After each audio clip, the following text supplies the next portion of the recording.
La crypto, c'est un monde à part, le monde du virtuel. À l'opposé, il y a le monde réel, celui dans lequel on peut respirer, manger, dormir. Moi, je me sens constamment entre les deux. Il existe un terme en crypto pour désigner les actifs de ce monde réel. RWA, pour Real World Assets, actifs du monde réel. Dans cette vidéo, je vais vous parler de l'un des projets crypto les plus connus surfant sur cette vague des RWA. Je veux bien sûr parler de Ondo Finance. Je vais vous faire une analyse détaillée de ce protocole, de son token, de son fonctionnement, de son business model. Nous parlerons également de BlackRock et je vous donnerai mon avis sur le projet Ondo Finance. Est-ce que c'est bien? Est-ce que c'est pas bien? Est-ce que c'est inutile? Est-ce que c'est hyper utile? Est-ce que c'est le futur? Cela faisait longtemps que j'avais pas réalisé une vidéo aussi détaillée sur un projet. N'hésitez pas à liker et commenter si cela vous plaît et à me dire quel projet vous souhaiteriez que j'analyse ensuite. Alors, tout d'abord, c'est quoi les RWA? Les RWA, c'est des actifs physiques ou financiers qui sont tokenisés pour être échangés sur la blockchain. Ça améliore l'accessibilité, l'efficacité et la transparence. Le meilleur exemple pour moi, c'est les stablecoins, comme l'USDT et l'USDC, qui ont tokenisé le dollar. Est-ce que vous avez déjà essayé de faire un virement en dollars vers un autre pays? Ça prend du temps, c'est lent, il y a des frais conséquents, même en passant par des services en ligne comme Revolut par exemple. Alors qu'un simple transfert d'USDC ou d'USDT, c'est instantané, c'est transparent, ça coûte que quelques centimes ou quelques dollars grâce à la blockchain et en fonction de la blockchain que vous utilisez. C'est pour ça en fait que les stablecoins connaissent un succès monstre. Les plus grands projets crypto liés au RWA actuellement sont d'ailleurs Tether qui est derrière l'USDT et Circle qui gère l'USDC. Mais malheureusement, ces projets ne possèdent pas de token que vous pouvez acheter. Donc vous pouvez pas être exposé à l'explosion de l'USDT ou de l'USDC. Si vous croyez en fait en la tendance des RWA et que vous souhaitez investir dans ce domaine, il existe certains projets crypto qui ont un token comme Ondo. Alors, Ondo Finance, c'est quoi? Ondo Finance, c'est une plateforme dont l'objectif est de rapprocher la finance traditionnelle de la finance décentralisée, DeFi. Elle se spécialise en fait dans la tokenisation des actifs du monde réel, RWA. Et Ondo cherche à créer un écosystème où les investisseurs peuvent accéder à des produits financiers réglementés tout en bénéficiant des avantages de la finance décentralisée. Donc ça reste en fait aligné avec les objectifs des RWA, rendre les investissements plus simples, rapides, transparents, tout en respectant le cadre réglementaire, parce que Ondo est une société à la base. Ondo Finance a 3 produits principaux. L'OUSG. OUSG, c'est un produit pour les investisseurs institutionnels, et donc pas destiné au grand public. C'est un fonds tokenisé qui offre une exposition aux bons du trésor américain à court terme. Ce produit permet aux investisseurs d'être exposés à cette classe d'actifs tout en bénéficiant de la simplicité et de l'efficacité de la tokenisation. Donc les bons du trésor, en fait, ça fait partie des actifs les moins risqués au monde, si on fait confiance aux États-Unis et au dollar, bien sûr. Là, ça permet de générer 4-5% par an. En gros, c'est une surcouche permettant de manipuler et de faire travailler ces bons du trésor sur la blockchain, l'OUSG. L'autre avantage, c'est que Ondo peut restituer l'argent aux institutionnels 24 heures sur 24 sous forme de stablecoin, ce qui n'est pas le cas dans la finance traditionnelle. Et actuellement, il y a 200 millions de dollars dans l'OUSG, donc 200 millions de dollars en circulation pour ce token. Vous pouvez trouver sur CoinGecko, vous pouvez voir un peu tout ce qui se passe autour de l'OUSG. Le second produit d'Ondo est l'USDY. Lui, il est destiné au grand public. C'est un token, c'est une sorte de stablecoin qui génère du rendement. En réalité, c'est aussi une forme de tokenisation du bon du trésor américain. Ils ont fait en sorte que le token vaille initialement $1 et qu'il prenne de la valeur grâce au rendement. Donc là, on est à 4,9% par an. Un USDY vaut aujourd'hui 1,06 $. Donc vous voyez qu'on s'éloigne un peu d'un stablecoin. Il y a 450 millions de dollars d'USDY en circulation et comme je vous ai dit, son prix augmente. Ondo propose également une version fonctionnant comme un stablecoin où le prix est stable, le RUSDY, mais il est très peu utilisé. Il y a seulement 8 millions de dollars en circulation.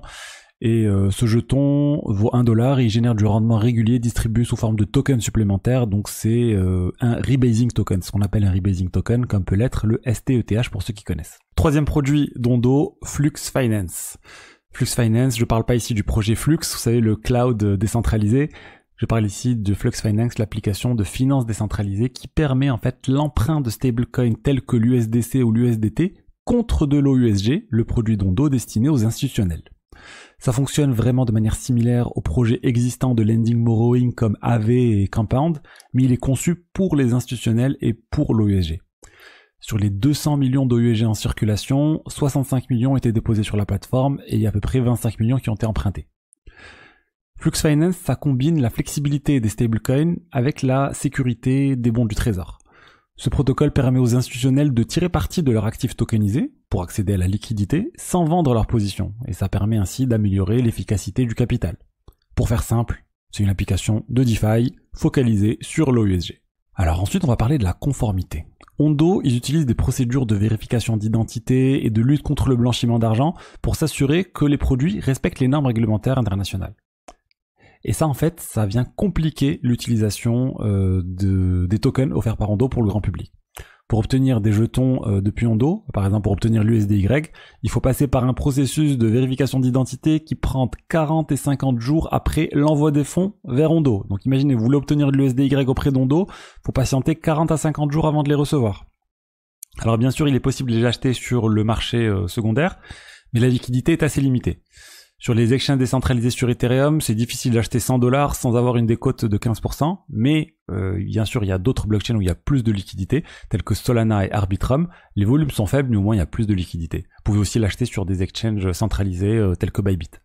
On va parler maintenant de BlackRock. Vous avez dû voir les news passer autour du partenariat entre BlackRock et Ondo. C'est énorme, Ondo aurait réussi à convaincre BlackRock d'utiliser Ondo. La réalité est tout autre. Et je vous donne l'explication issue de la communication officielle d'Ondo sur son blog. En fait, c'est Ondo qui devient client du fonds tokenisé Beedle lancé par BlackRock sur Ethereum. Donc BlackRock, ils ont lancé un fonds qui permet aussi d'être exposé aux bons du trésor américain. Et en fait, c'est pas quelque chose qui témoigne de l'adoption d'Ondo par les institutionnels. Ondo a vu le partenariat qu'a fait BlackRock avec Circle, et Circle est venu faciliter la conversion du Beedle en USDC 24 heures sur 24. Ondo a décidé d'adopter Beedle comme actif principal derrière l'OUSG et de rajouter des avantages en plus tels que la distribution d'intérêts quotidienne, alors que Beedle normalement c'est mensuel. Ils ont mis des seuils d'investissement plus bas. Normalement pour acheter sur Beedle il vous faut 5 millions de dollars, donc les institutions doivent mettre 5 millions de dollars sur la table. Là ils l'ont baissé, eux avec l'OUSG, ils ont mis 100 000 dollars pour l'OUSG. Et ils ont aussi rajouté une compatibilité multi-chain, alors que Beedle, quand c'est arrivé, c'est uniquement sur le réseau Ethereum. En fait, Ondo était très en avance sur le marché des actifs tokenisés sur la blockchain. Mais quand le géant de l'investissement BlackRock est arrivé, ils n'ont pas eu d'autre choix que d'adopter leur solution et d'essayer de proposer des services en plus sur le fonds de BlackRock. Plusieurs annonces similaires circulent. On peut voir souvent des sortes de nouveaux partenariats d'Ondo avec des géants de la finance, mais attention, il faut toujours être vigilant. Apprenez à lire les vraies informations entre les lignes et voir quand est-ce que Ondo est cliente en fait de la solution offerte par l'investisseur et quand est-ce que l'institution utilise un service d'Ondo. Parlons maintenant du jeton Ondo d'Ondo Finance. On parle vraiment du token maintenant. Souvent, les gens investissent dans un projet sans se poser des questions basiques telles que à quoi sert le token. Alors, Ondo est-il utile ou inutile? À quoi il sert? Encore une fois, on va chercher les informations sur le site officiel. Je cite: les détenteurs des tokens Ondo ont le droit de vote pour décider de l'avenir de Flux Finance. Ils n'ont aucun droit sur l'USDY ou l'OUSG. Le jeton Ondo permet uniquement de voter à des propositions liées à Flux Finance, l'application de finance décentralisée que j'ai présentée. Ondo ne devrait donc pas être considéré comme un token RWA, mais comme un token de DeFi, de finance décentralisée, parce que la seule chose qu'il permet de faire, c'est de contrôler l'avenir d'une application de DeFi, Flux Finance. Donc dans le meilleur des cas, si Flux Finance génère énormément d'argent, une partie des revenus pourrait aller aux détenteurs du jeton Ondo. Donc encore une fois, pas de partage de revenus lié à l'USDY, l'OUSG ou tout autre produit lancé par Ondo Finance. Il faudrait valoriser Ondo en fonction d'indicateurs clés liés à Flux Finance et en le comparant à d'autres protocoles similaires, c'est-à-dire des protocoles de lending et borrowing. Prenons donc les protocoles les plus connus de lending et borrowing, Aave et Compound. Aave a une TVL d'environ 15 milliards de dollars et une market cap d'environ 2,7 milliards de dollars. On tombe sur un ratio de 5,7 entre TVL et market cap. Compound, on a une market cap d'environ 400 millions de dollars et une TVL de 2,3 milliards de dollars. On a un ratio d'environ 5,5. Le ratio est donc très proche entre les deux et la valorisation semble cohérente par rapport à la TVL. Et surtout par rapport à des produits qui sont très proches entre eux. Maintenant, prenons Flux Finance. La TVL est de 38 millions de dollars. La market cap est d'1 milliard de dollars pour Ondo. Le ratio est donc de 0,038. C'est juste énorme cette différence. Si Ondo était valorisé comme Aave et Compound, la market cap devrait être environ 150 fois plus petite, soit 6 millions de dollars. Une baisse de plus de 99% par rapport à la market cap actuelle. De plus, tous ces calculs ne tiennent même pas compte de la libération énorme de jetons Ondo qui arrive le 18 janvier 2025. 134% de la supply va être libérée. Imaginez, du jour au lendemain, plus du double des tokens d'Ondo qui arrivent sur le marché. Vous imaginez la pression vendeuse supplémentaire ? Il faut donc ajouter une décote beaucoup plus importante. En effet, la FDV, la Fully Diluted Valuation, c'est-à-dire la valorisation si on prend en compte tous les jetons qui vont être libérés pour Ondo sur plusieurs années, est de 7 milliards de dollars. C'est juste dingue, 2,5 fois plus que la FDV de AV pour une TVL 400 fois plus petite. Bref, vous l'aurez compris, Ondo Finance est survalorisé selon moi. On peut faire les mêmes calculs en se basant sur l'argent gagné par le protocole et on obtient la même chose. Certains me diront, ok, les jetons Ondo ne servent pas à grand chose pour l'instant, mais cela pourrait changer plus tard. La société Ondo pourrait décider de partager ses revenus avec les détenteurs du token Ondo. Personnellement, je n'y crois pas du tout. Cela créerait une complication réglementaire très importante et surtout, ils n'ont aucun intérêt à le faire. Pourquoi partageraient-ils une partie de leurs revenus alors qu'ils peuvent en conserver la totalité? C'est par exemple ce que l'on observe avec la compétition entre Uniswap Labs, la société derrière Uniswap, et la DAO Uniswap. Uniswap Labs a ajouté des frais sur l'interface Uniswap qui vont directement dans sa poche au détriment de la DAO. Cette compétition entre société et DAO n'est pas saine, et les deux entités n'ont pas le même alignement économique. De plus, la société Ondo ne génère pas grand-chose en termes de chiffre d'affaires. En prenant en compte tous les frais, il réalise environ 1 million de dollars par an, ce qui est loin d'être suffisant pour justifier une valorisation du projet de 7 milliards. On pourrait aussi imaginer plein de choses. Peut-être que Ondo va lancer un L2 et va faire du token Ondo le jeton de ce L2.